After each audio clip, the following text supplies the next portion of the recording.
Hola, sean ustedes bienvenidos a Medicina Graficada, tu fuente de información correcta sobre cursos en medicina. Y pues quiero brindar un saludo especial a los estudiantes de primer año de la carrera de medicina de la Universidad Autónoma Gabriel René Moreno. Pues espero que este material les sea de mucha utilidad a todos en general que estén cursando el primer año de medicina. El tema de hoy día va a ser huesos del cráneo, de la asignatura de anatomía humana. Y sin más que agregar, voy a continuar hacia adelante. Y este video está auspiciado por el primer tomo de nuestro querido padre de la nomenclatura actual en anatomía humana, y pues el mero Henry Rubiera. Para comenzar esta disertación, pues quiero indicar lo siguiente con lo que es cabeza. Ya aquí tenemos una vista lateral de la cabeza, y la cabeza va a estar subdividida en dos porciones, que sería una parte el cráneo y la segunda parte sería la cara. El cráneo está también subdividida por una parte superior, que sería la bóveda craneana, y una inferior, que sería la base de cráneo. Bien, ahora vamos a desarticular este cráneo para poder ver cada hueso independientemente, ¿no? Entonces vamos a desarticular el cráneo.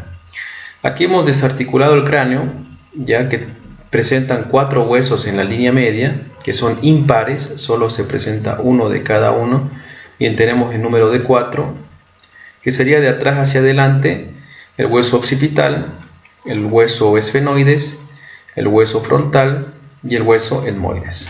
Bien, 4 huesos impares en la línea media del cráneo.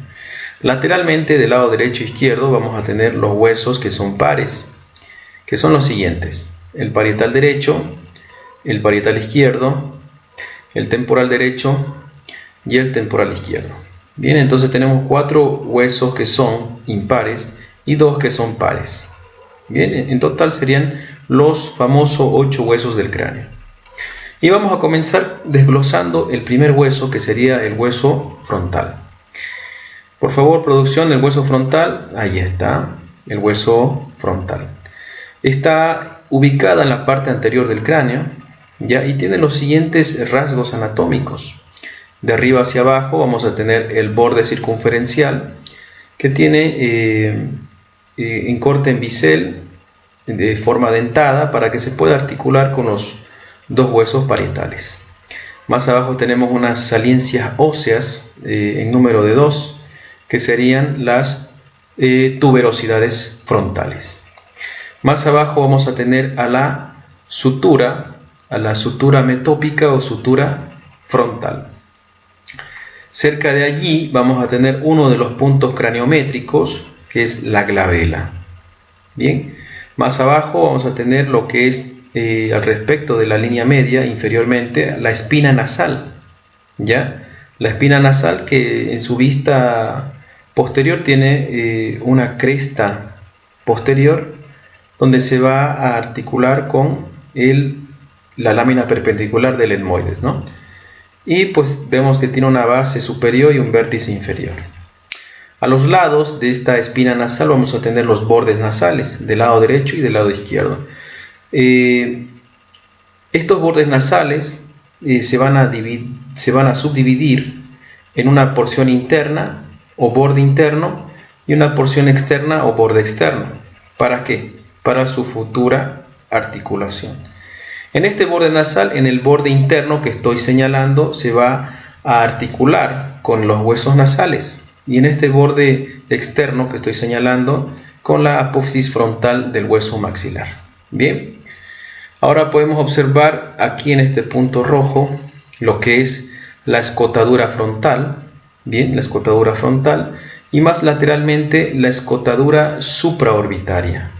Bien, ahora vamos a ver una apófisis muy importante, que es la apófisis cigomática, ¿ya?, del frontal, que se va a articular con el ángulo superior del hueso malar o cigomático. Bien, aquí podemos observar el arco superciliar, donde se va a insertar el músculo superciliar. Aquí podemos ver lo que es el borde supraorbitario, ya el borde supraorbitario, que va a delimitar pues todo lo que es la fosa supraorbitaria. Bien, más lateralmente a este borde supraorbitario vamos a tener la línea temporal, ya que va a continuar con el hueso parietal, y debajo de ella pues la cara temporal. Aquí podemos observar qué estructuras van a pasar por lo que se llama escotadura supraorbitaria. ¿Y qué estructuras van a pasar por esta escotadura supraorbitaria? Pues la siguiente. Va a pasar lo que es la arteria supraorbitaria, ¿no? Y aquí está señalado. Y esta arteria supraorbitaria es rama de la arteria oftálmica. Y la arteria oftálmica es rama de la carótida interna. Bien. ¿Qué estructuras más? Pues va a pasar un nervio, el nervio supraorbitario, que es rama del nervio del nervio frontal. Bien, del nervio frontal. Y el nervio frontal pues es rama del nervio oftálmico. Y este nervio oftálmico es una rama principal del trigémino. Bien, entonces son estas estructuras, estas dos estructuras que pasan, una arteria y un nervio que pasa sobre esta escotadura supraorbitaria. Bien, y aquí vemos sus orígenes, ¿no?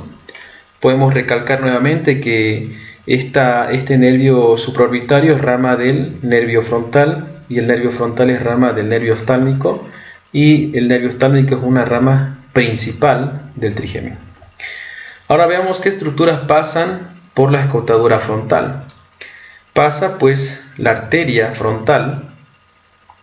Esta arteria frontal es rama terminal, ojo, es rama terminal de esta arteria que es la temporal superficial.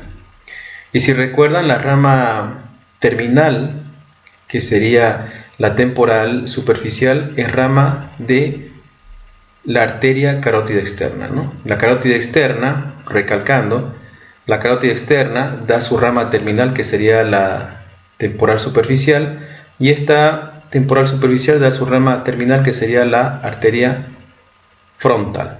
Bien, entonces aquí podemos ya observar qué estructuras, de la forma más dinámica y esquemática posible, las estructuras que pasan por esta escotadura supraorbitaria y por esta escotadura frontal. Bien, continuamos.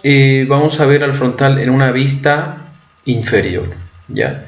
Es una vista inferior del frontal, y lo que vamos a encontrar en la línea media va a ser la escotadura etmoidal, pues aquí es donde se va a introducir el hueso etmoides cuando se articule con el frontal. En este caso está desarticulado, ¿ya? Entonces la escotadura etmoidal, y aquí podemos observar las hemiceldillas etmoidales, ¿ya? Las hemiceldillas etmoidales, aquí 1, 2, 3, 4, 5, 6 hemiceldillas etmoidales. Pues cuando esté articulado con el hueso etmoide se van a formar los senos, ¿no? Los senos etmoidales. ¿Qué más vamos a observar en esta cara inferior? Pues vamos a ver a nivel de la fosa orbitaria en relación interna a la fosita troclear. Y en esta fosita troclear pues se va a insertar el músculo oblicuo superior o oblicuo mayor, ¿ya? Y lateralmente a esta fosita troclear, se va a encontrar lo que es la fosita lagrimal, que se va a alojar la glándula lagrimal. Bien, y aquí tenemos el canal etmoidal anterior y el canal etmoidal posterior. Esto se le llama canal cuando está desarticulado, y cuando está articulado con el etmoides se llama conducto. Conducto etmoidal anterior, conducto etmoidal posterior, en el caso que esté articulado con el etmoides, perdón. Pero ahora que está desarticulado, pues le vamos a llamar canal. ¿Qué va a pasar por este conducto etmoidal anterior? Pues en el conducto etmoidal anterior va a pasar la arteria etmoidal anterior, que es rama, nuevamente, En el conducto etmoidal anterior va a pasar la arteria etmoidal anterior, y aquí en el conducto etmoidal posterior va a pasar lo que es la arteria etmoidal posterior, que son rama D, son ramas colaterales de la arteria oftálmica, y la arteria oftálmica es rama de la carótida interna. ¿Qué estructuras más van a pasar por estos conductos? Va a pasar en el conducto etmoidal anterior, pues, el nervio nasal interno, ¿ya? Nasal interno, que Rubier le llama etmoidal anterior, ¿no? Nervio etmoidal anterior, pero otra nomenclatura lo llama como nervio nasal interno. Y por el conducto etmoidal posterior va a pasar el nervio esfenoetmoidal. Bien, el nervio esfenoetmoidal, o llamado en Rubier etmoidal posterior. Este es el famoso nervio llamado nervio etmoidal de Luschka. Bien, ¿cuál es su origen de estos nervios? Pues es el nervio nasociliar, nervio nasal o nervio nasociliar. Este nervio nasal interno es rama terminal, ¿ya? Nasal interno es rama terminal del nervio nasal, y este nervio esfenoetmoidal es rama colateral de este nervio nasal o nasociliar, que es rama del nervio oftálmico. Y el nervio oftálmico, ya saben, es una rama principal del nervio trigémino. Bien, ahora vamos a ver otra cara del frontal, la cara endocranial o interna. Bien, vamos a tener lo siguiente. Primero, lo que es el agujero ciego, que en esta estructura anatómica se va a introducir lo que es la hoz del cerebro, ¿no? Más lateralmente vamos a encontrar a la eminencia, a la eminencia orbitaria o techo de la órbita, aquí.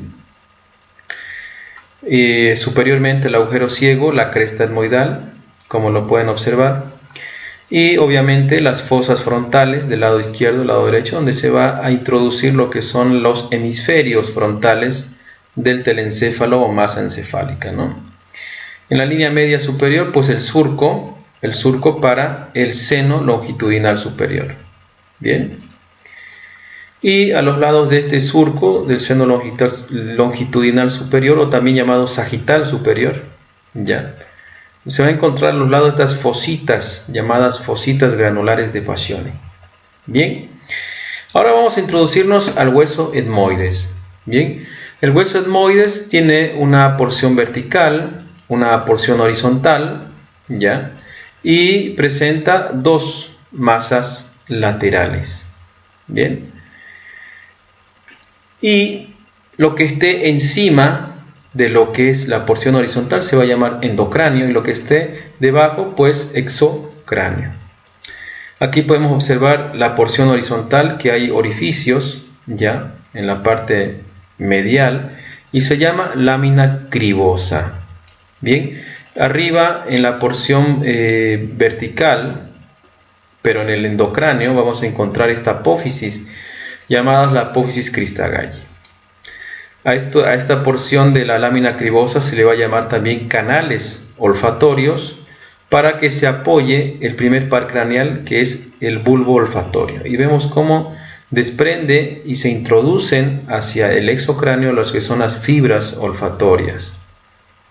Bien, por la lámina cribosa. Y vemos aquí los que son las hemicelas etmoidales, que son varias, ¿no?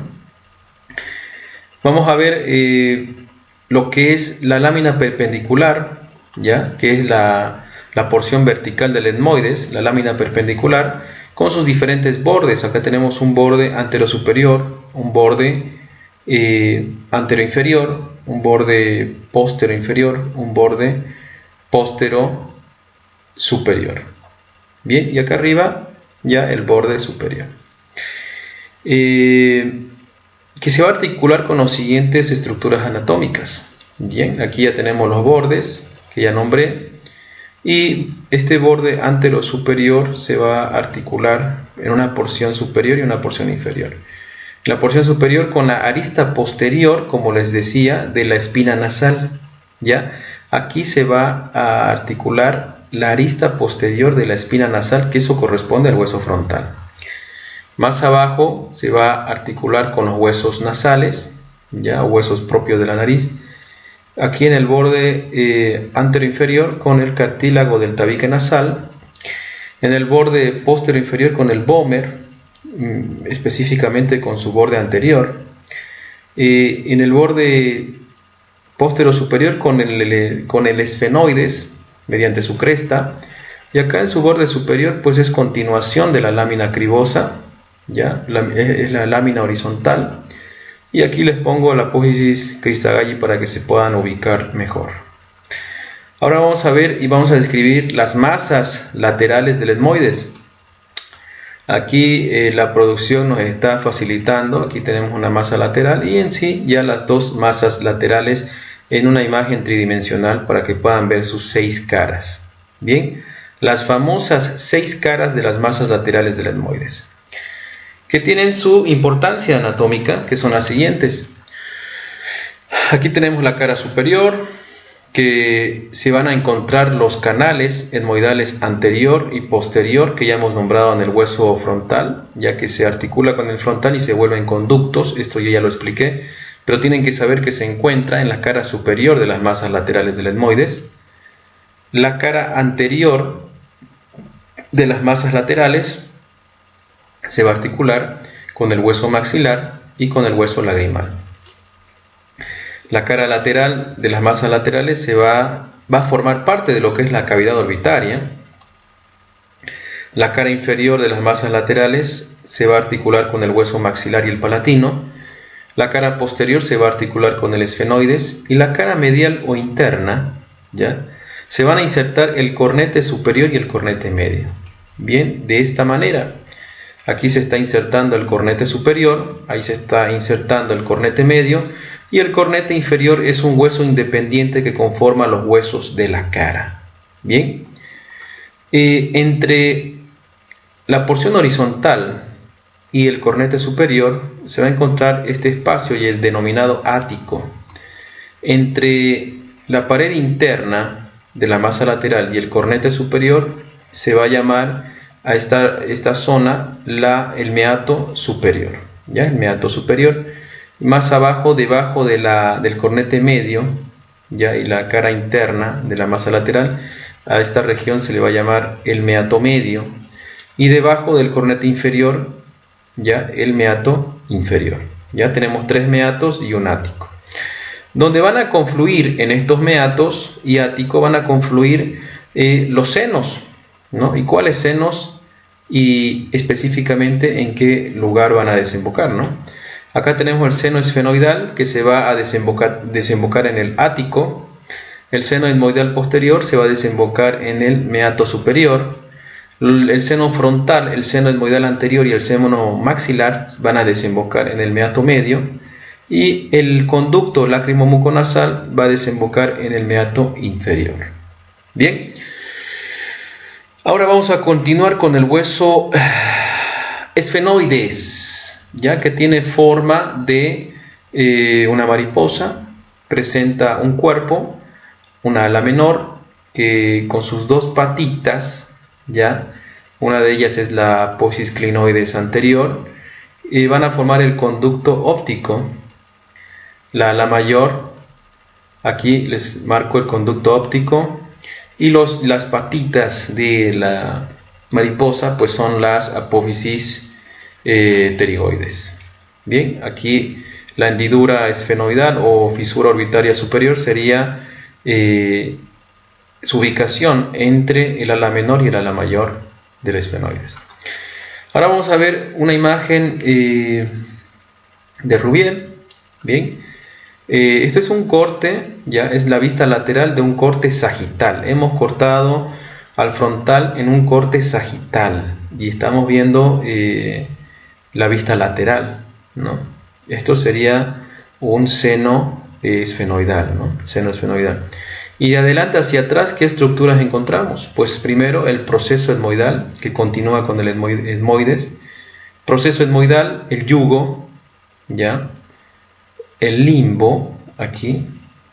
Debajo del limbo, el surco prequiasmático para que se apoye ahí lo que es el quiasma óptico, debajo de este la tuberosidad de la silla, el surco, debajo de la tuberosidad de la silla, el surco del seno intervenoso, ya para que pase el seno intervenoso, debajo del seno intervenoso la cresta sinostósica, y obviamente este sería la fosa pituitaria, ¿no? La silla turca. Y posterior a este tenemos la apófisis clinoides posteriores.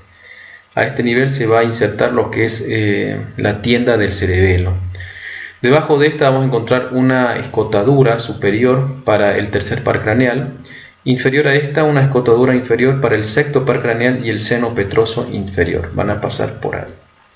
Y la fosa hipofisiaria o silla turca. Vamos a ver otra vista del esfenoides, una vista o cara anterior, que vamos a encontrar lo siguiente: la cresta anterior del esfenoides, la cara orbitaria que va a formar parte de la fosa orbitaria o cavidad orbitaria del ala mayor del esfenoides. Aquí tenemos el borde cigomático, bien. Aquí podemos observar la cara temporocigomática del ala mayor, ya, o sea, tiene tres caras, la ala mayor del esfenoides. La cara temporocigomática, la cara orbitaria y la cara endocraneal. Aquí vemos el pico, ya, o rostrum del esfenoides. Aquí vemos su apófisis vaginal, bien, la apófisis vaginal, y acá la cresta inferior del esfenoides, donde se va a insertar ya lo que es el vómer, bien. Y aquí vemos la espina del esfenoides. Otra vista del esfenoides sería la cara posterior. La cara posterior vamos a ver las siguientes estructuras anatómicas. Aquí la língula, aquí el dorso de la silla turca, nuevamente la espina, que va a estar en relación con el orificio espinal o agujero redondo menor. El conducto pterigoideo, aquí, en la base de la apófisis pterigoides.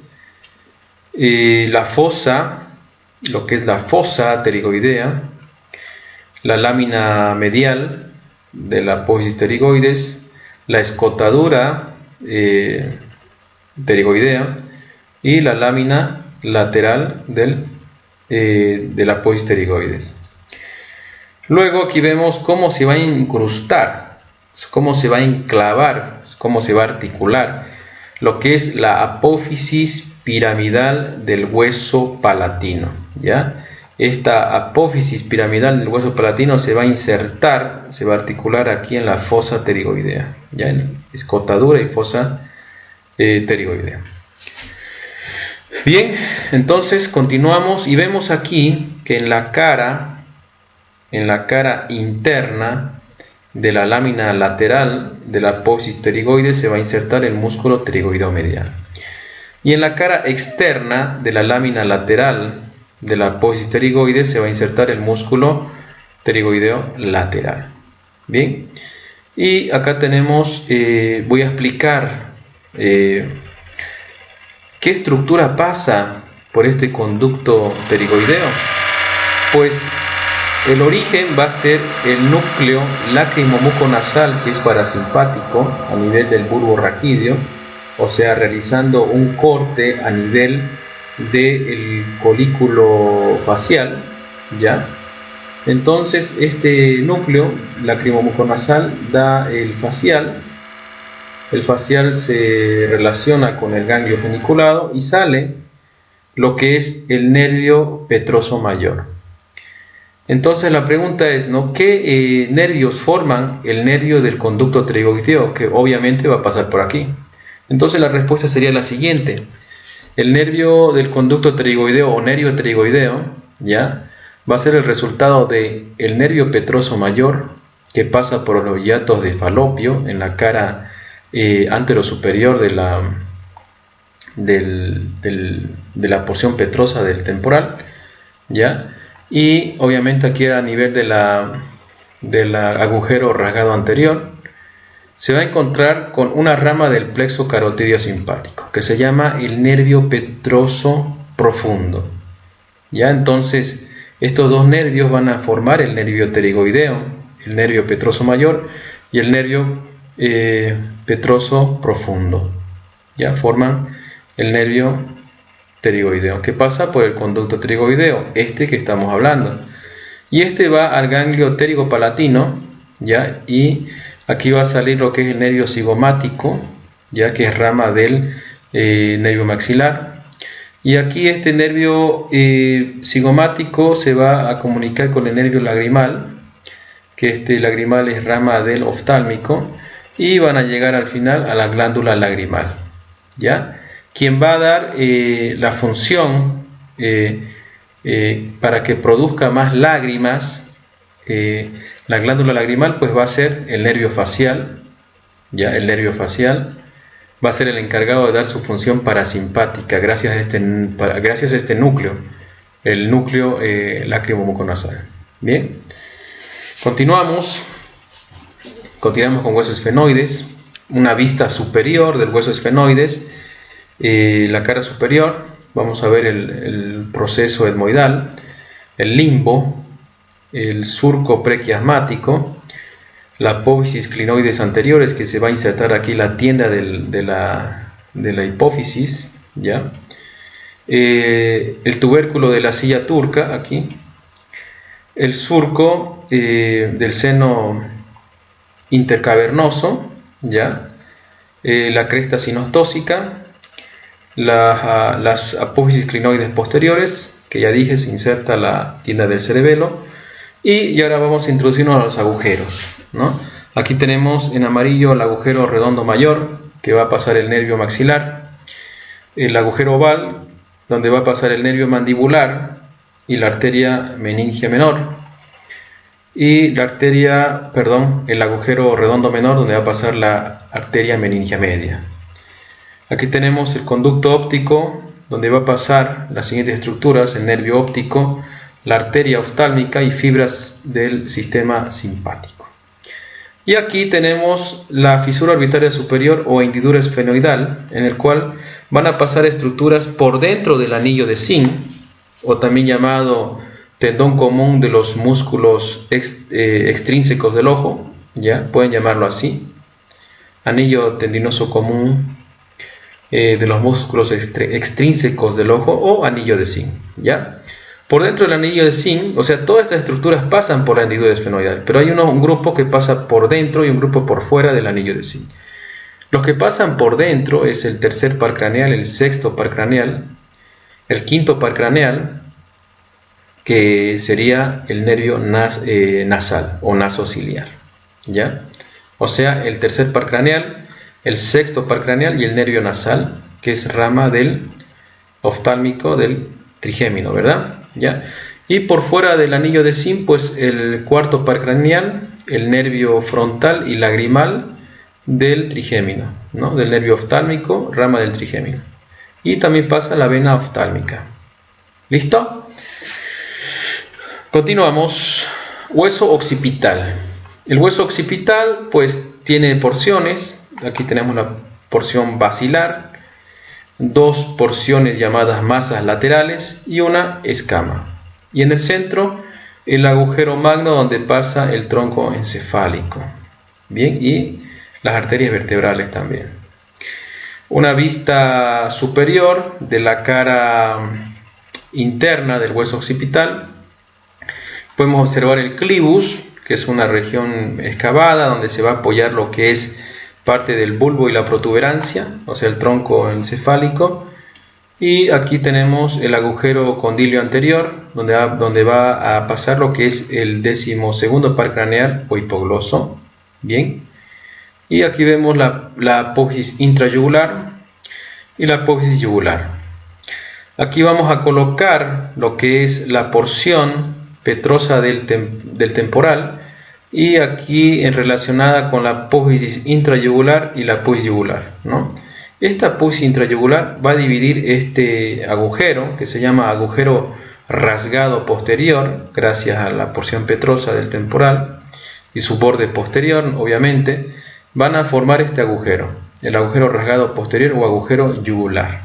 Bien, pero va a ser dividido este agujero por esta apófisis intrayugular. Bien, agujero rasgado posterior, agujero yugular.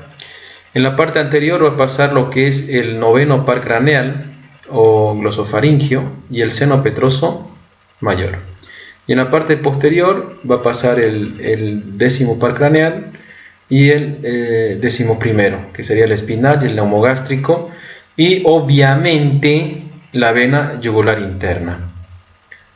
Seguimos con occipital, la cara interna. Más que todo podemos observar las porciones de la escama del occipital y vamos a encontrar lo siguiente: el surco del seno sagital superior, ¿ya? El surco del seno sagital superior, el surco del seno transverso del lado derecho y del lado izquierdo.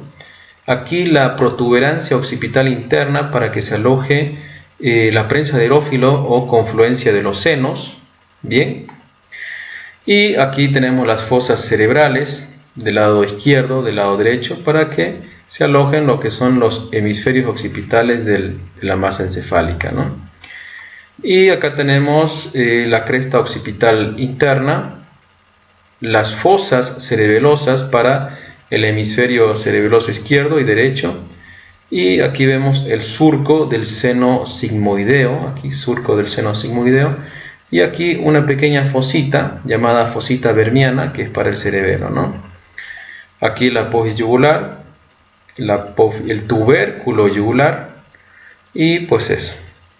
Ahora vamos a ver al occipital en una vista en su cara externa, ya en su cara externa, algo inferior también, ya en una vista inferior.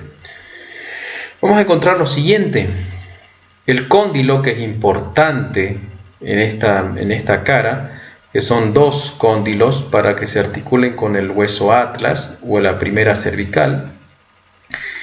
Luego la apófisis yugular, ya, la fosa condilia, ya, que está detrás del cóndilo, y vemos la cresta occipital interna, aquí sería la cresta occipital externa, ya, aquí esto corrijo, que es la cresta occipital externa. Más arriba la tuberosidad occipital externa, y de aquí van a salir lo que son las líneas nucales, la línea nucal superior y la línea nucal inferior. ¿Qué se va a insertar en esta línea nucal superior? Pues el músculo trapecio, el músculo esternocleidomastoideo, el esplenio de la cabeza, ¿ya? Y aquí en la línea nucal inferior, pues el recto menor, el recto mayor y el oblicuo menor. Bien, en la mnemotecnia es que entre dos menores hay un mayor.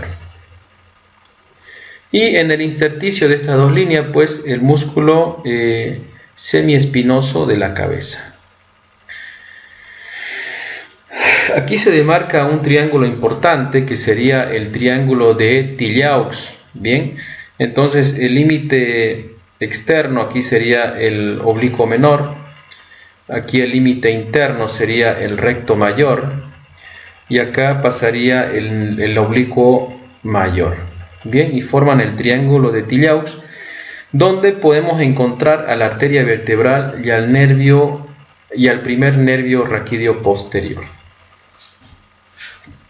Esta es la porción basilar del hueso occipital, pero en una vista externa. Ya vimos la vista interna donde se encuentra el clivus, pero no vimos esta vista, que es su cara exocraneal, ¿no?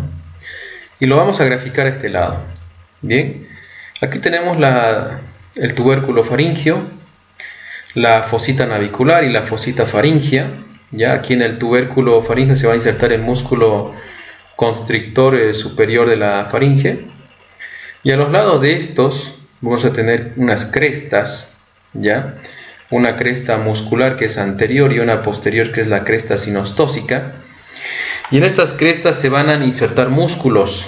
Bien, en la cresta muscular se va a insertar el recto anterior de la cabeza y en la cresta sinostósica el músculo largo de la cabeza. Bien, hueso parietal. El hueso parietal, aquí tenemos un parietal derecho en su cara interna y acá un parietal derecho también, pero en su cara externa. vamos a tener lo siguiente: un borde anterior, ¿ya? Un borde anterior, un borde superior, un borde inferior, un borde posterior, un ángulo antero-superior, un ángulo antero-inferior, un ángulo postero-inferior y un ángulo postero-superior. Bien, vamos a encontrar lo que es la línea temporal superior y la línea temporal inferior en su cara externa, ¿no? Aquí se va a insertar en la línea temporal superior lo que es la fascia del músculo temporal, que es un músculo masticador, y aquí en la línea temporal inferior recién se inserta el músculo temporal propiamente dicho. Arriba vamos a encontrar la tuberosidad del parietal, el agujero parietal para que pase la vena emisaria de Santorini, ovelium, que es una parte de la articulación interparietal donde no hay mucha superficie en corte en biselo dentado, sino es liso, es recto. Entre los puntos craniométricos ya vamos a encontrar lo siguiente. Este sería el ángulo antero-superior y se va a encontrar bregma, postero-superior lambda, antero-inferior terium y postero-inferior asterium. Son puntos craniométricos. Y para identificar un parietal, en este caso derecho, vemos que el inicio de los surcos de la arteria meningia media pues inicia en el ángulo antero-inferior y ahí comienza a ramificarse. Temporal. El temporal, aquí podemos observar, bueno, el temporal es un hueso par de los huesos del cráneo. Aquí vemos en su cara interna, aquí vemos en su cara externa, y pues tiene tres porciones, ¿no? Y la porción escamosa, la porción mastoidea y la porción petrosa. Son las tres porciones del hueso temporal, y aquí podemos ver sus diferentes caras, ¿no? Y vamos a detallarlo cada parte en esta cara externa del hueso temporal, en lo que es la escama y la región mastoidea. Encontramos la cresta supramastoidea aquí, la raíz longitudinal de la apófisis cigomática, ¿ya?